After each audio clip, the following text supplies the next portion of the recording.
Welcome to SATV News. This is Riaz Mahmood with our headlines.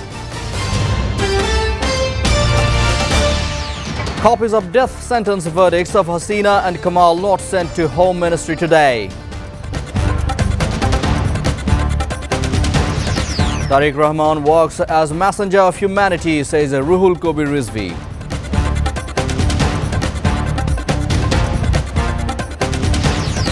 Kibriya killing part of a broader attempt at obstructing polls, says Juba Dal president.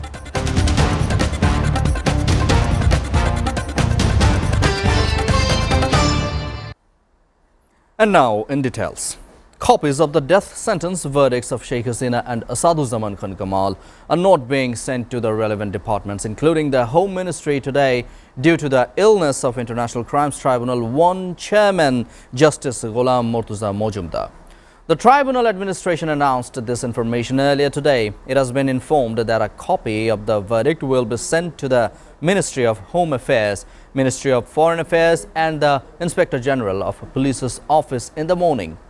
At the same time, it was supposed to be sent to former IGP Chaudhry Abdullah Al Mamun, who was convicted in the case and is currently in the central prison. Finance advisor Dr. Salahuddin Ahmed today said the government is reviewing the proposed procurement of the body cameras to ensure transparency, rational planning and appropriate use in sensitive operational areas.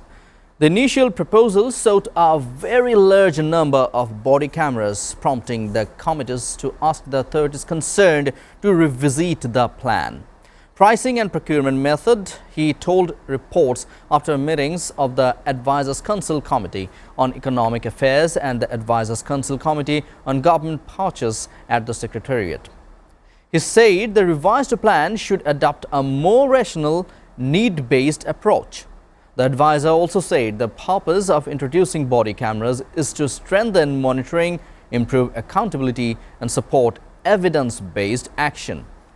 The idea is not to deploy body cameras indiscriminately, but to ensure they serve their intended purpose where sensitivity and oversight are crucial, he added.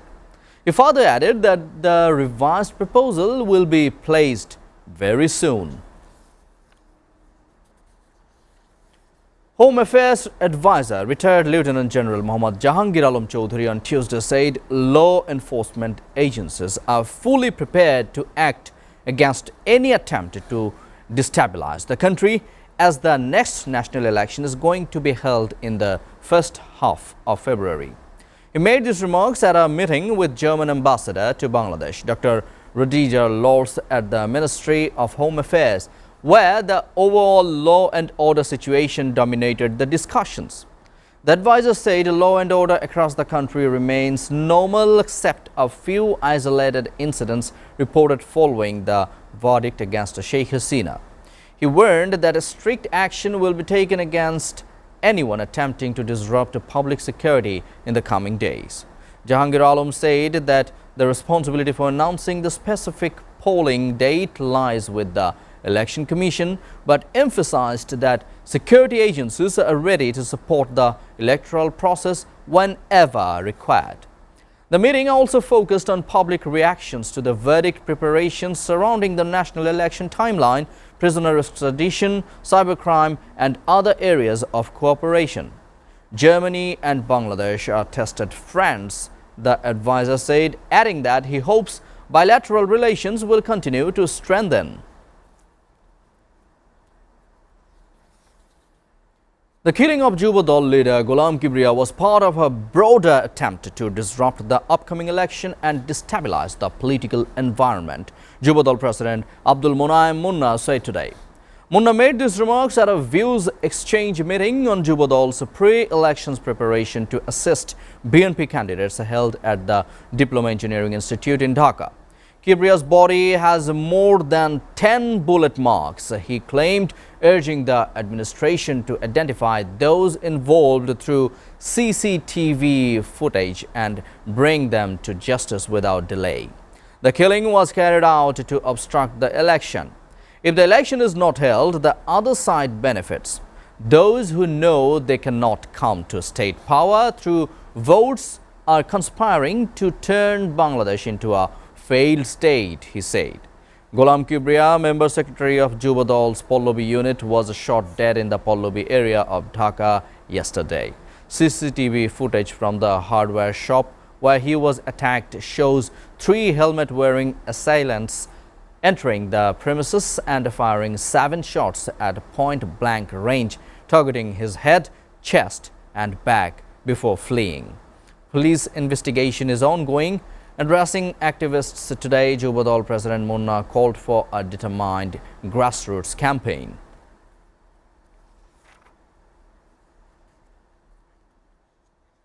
BNP Senior Joint Secretary General Ruhul Kabir Rizvi Ahmed today said BNP Acting Chairman Tariq Rahman is now working as a messenger of humanity, as he always stands by destitute and distressed people.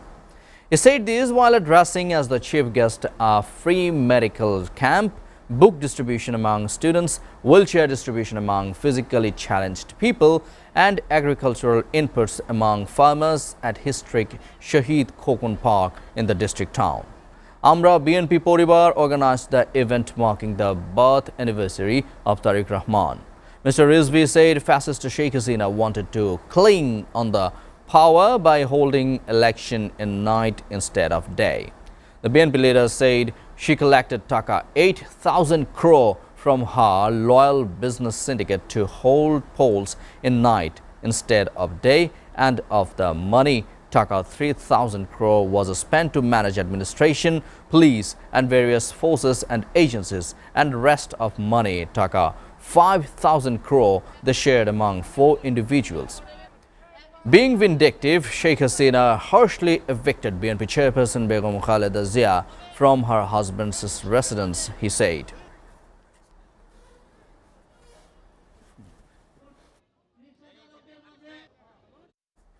The Dhaka Metropolitan Police has reported that 198 murders have taken place in the capital this year, averaging nearly 20 killings per month. Speaking to journalists today, Talibur Rahman, Deputy Commissioner of DMP's Media and Public Relations Division, shared the figures, claiming police had solved most of the cases.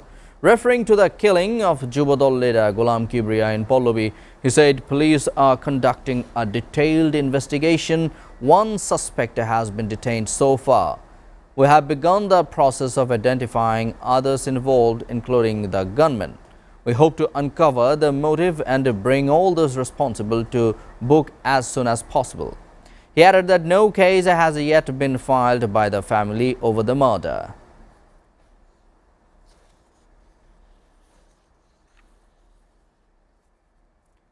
A fire broke out in a jute sack warehouse in Tongi, Gazipur, causing significant damage. The incident occurred early this morning in the jute sack area of Tongi Bazaar. Several warehouses' goods were destroyed by the blaze. Upon receiving the report, 3 units of the Tongi Fire Service worked for nearly an hour to bring the fire under control. Shaheen Alam, senior station officer of the Tongi Fire Service, said that the fire service personnel managed to control the fire after almost an hour of effort. However, the cause of the fire could not be confirmed yet. The Criminal Investigations Department's Financial Crime Unit has filed a case against Diamond World owner Dilip Kumar Agarwal, accusing him of laundering Taka 678 crore earned from illegally sourced gold and diamonds. The case was registered on Monday at Gulshan Police Station under Section 424 of the Money Laundering Prevention Act 2012. Senior Police Super Jashimuddin Khan of the CID confirmed the filing. According to the case documents, Agarwal laundered money by disguising smuggled assets within Diamond World's regular business operations. A detailed review of the company's financial transactions, documents and bank accounts began on September 29, 2024 under the Financial Crime Unit.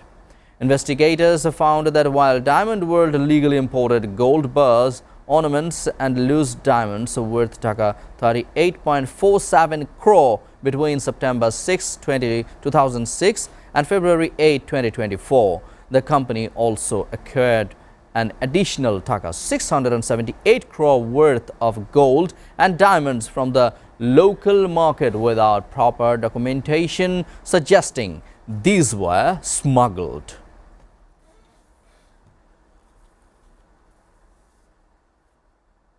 Viewers, we're taking a short break. Stay with us.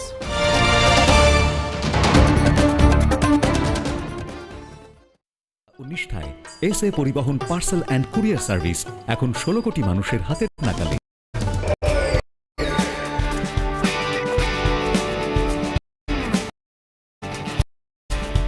দীর্ঘ 30 বছর ধরে বিশ্বস্ততা ও দ্রুততার সাথে সেবা দেওয়ায় গ্রাহক সেবায় এখন শীর্ষে। বাংলাদেশে গ্রাহক সেবার সাফল্যের পর SA Paribahan parcel and courier service এখন বিশ্ব বাণিজ্য কেন্দ্র সিঙ্গাপুরে।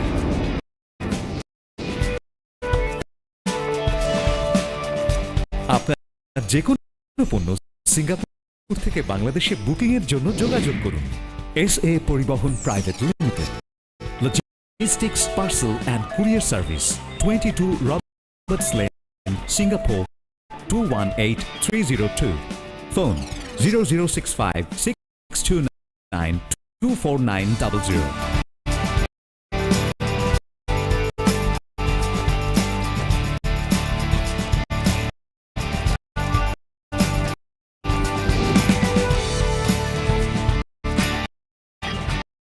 বাংলাদেশ থেকে সিঙ্গাপুরে পণ্য বুকিং এর জন্য যোগাযোগ করুন ঢাকা সহ দেশের যে কোনো 80টি শাখা কেন্দ্রে। SA Paribahan parcel and courier service, আপনার সেবা সব সময়। Welcome, Grand Palace Hotel, Dhaka. A majestic lobby blending timeless elegance with modern design. Experience 5-star comfort in suites and rooms.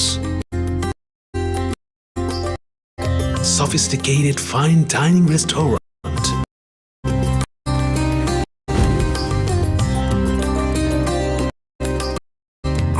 Crystal clear swimming pool for ultimate relaxation.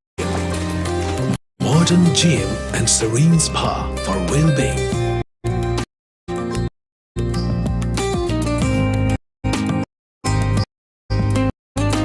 Perfect.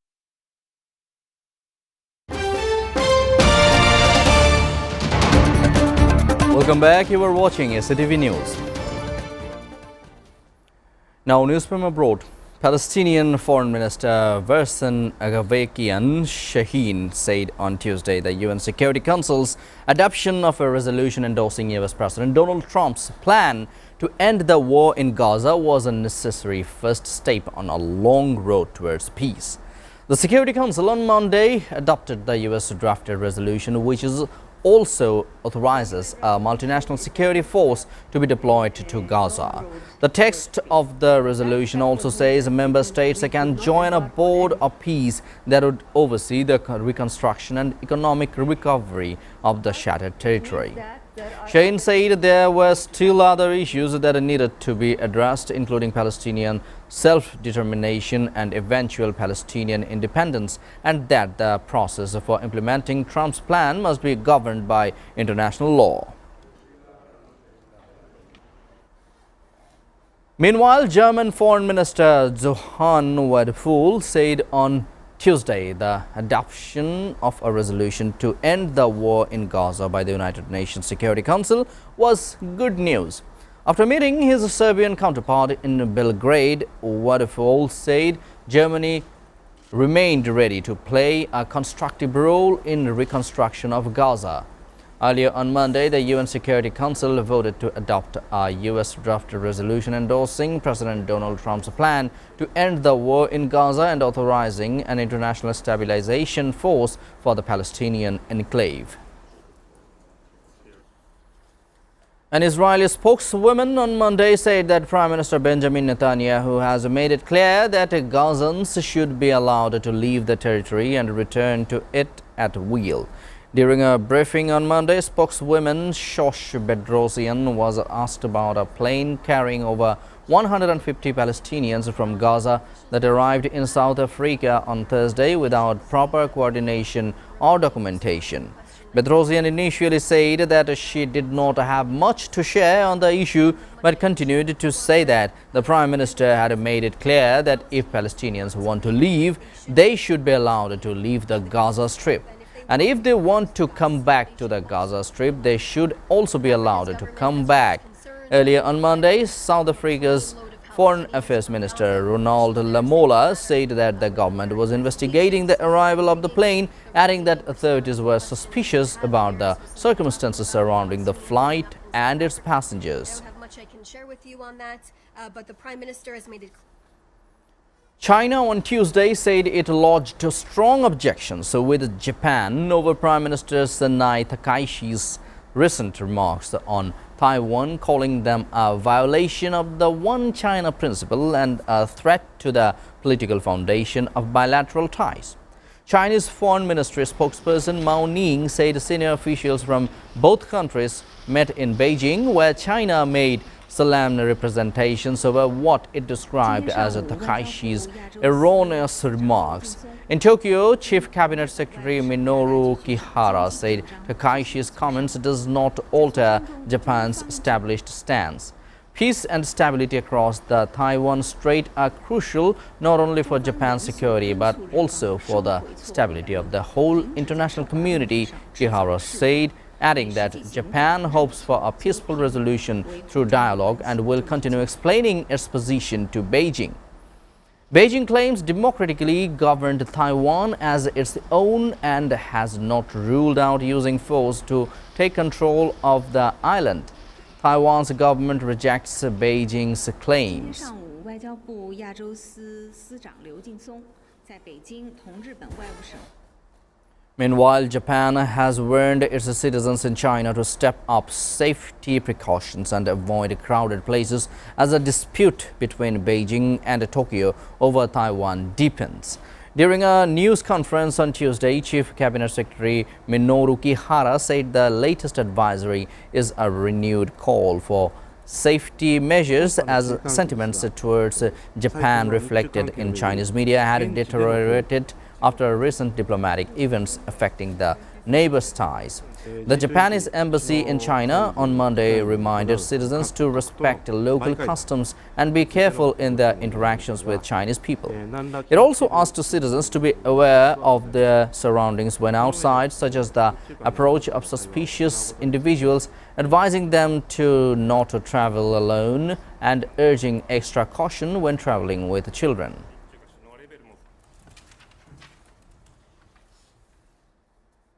U.S. President Donald Trump on Monday said he would launch strikes against Mexico if it would stop drugs from being trafficked into the United States. He made these remarks while speaking to journalists in the Oval Office. The remarks came following an announcement by the White House task force on the FIFA World Cup. At the same time, Donald Trump said he would like to knock out cocaine factories in Colombia, but stopped short of announcing any direct military intervention. The U.S. president further added that he would not rule out putting U.S. troops on the ground in Venezuela. And you know why, okay? I mean, it's pretty obvious. Would I do that? Meanwhile, Venezuelan President Nicolas Maduro said on Monday that his government is open to face-to-face dialogue on diplomatic issues, responding to U.S. President Donald Trump's remarks about potential talks. Maduro, speaking on state television, reaffirmed Venezuela's commitment to diplomacy and international law while condemning the use of force of military threats. Maduro stated that Venezuela would engage with any nation willing to talk, but warned against a foreign aggression, citing a recent letter from an evangelical pastor that denounced the bombing of Christian communities. He emphasized that only through dialogue could free nations resolve their differences according to the UN Charter and Venezuela's constitution.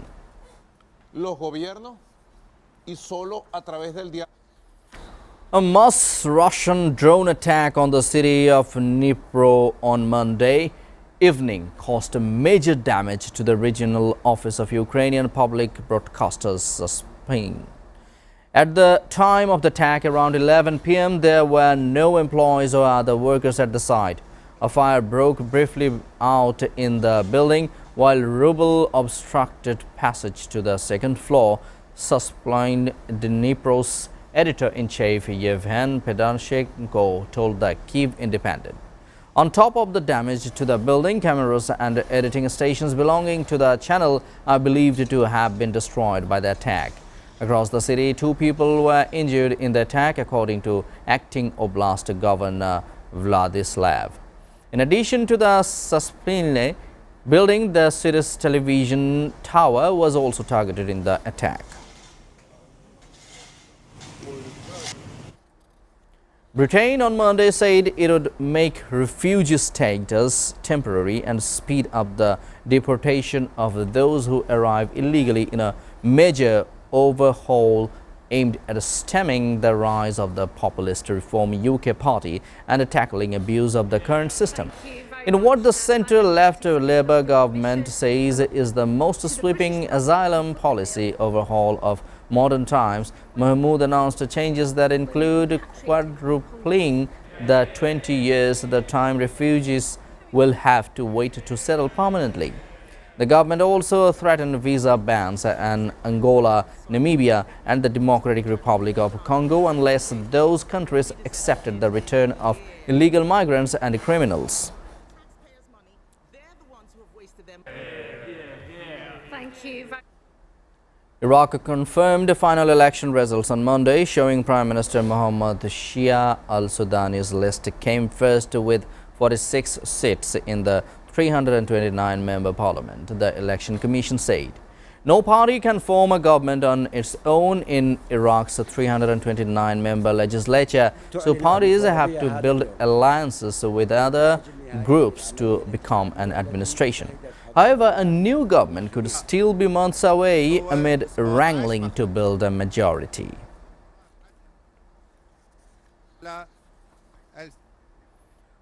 The mother of a victim of the Novi Sad railway station disaster has ended her 16-day hunger strike, saying she will continue pressing authorities for accountability in the collapse that killed 16 people last year. Dijana Herka, whose son Stefan was among those killed when a part of a concrete canopy fell on November 2, 2024, announced on Monday that she was stopping the strike. She said she would continue her protest outside the Serbian National Assembly, seeking dialogue with students and officials as prosecutors pursue a corruption-linked negligence case. Herka said she would remain at the site of her protest and invite members of the student-led movement to speak with her after earlier comments led to misunderstandings about her position toward their support.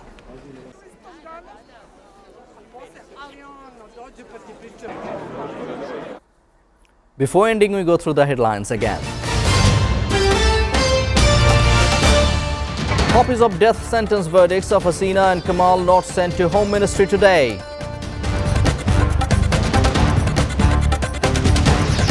Tariq Rahman works as messenger of humanity, says Ruhul Gobi Rizvi.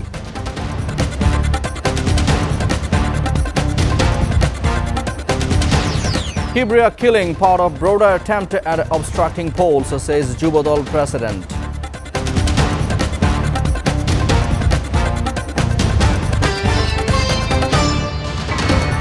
You are updated with our top stories so far here on SATV, and to know the latest news, visit www.satv.tv. Stay with SATV.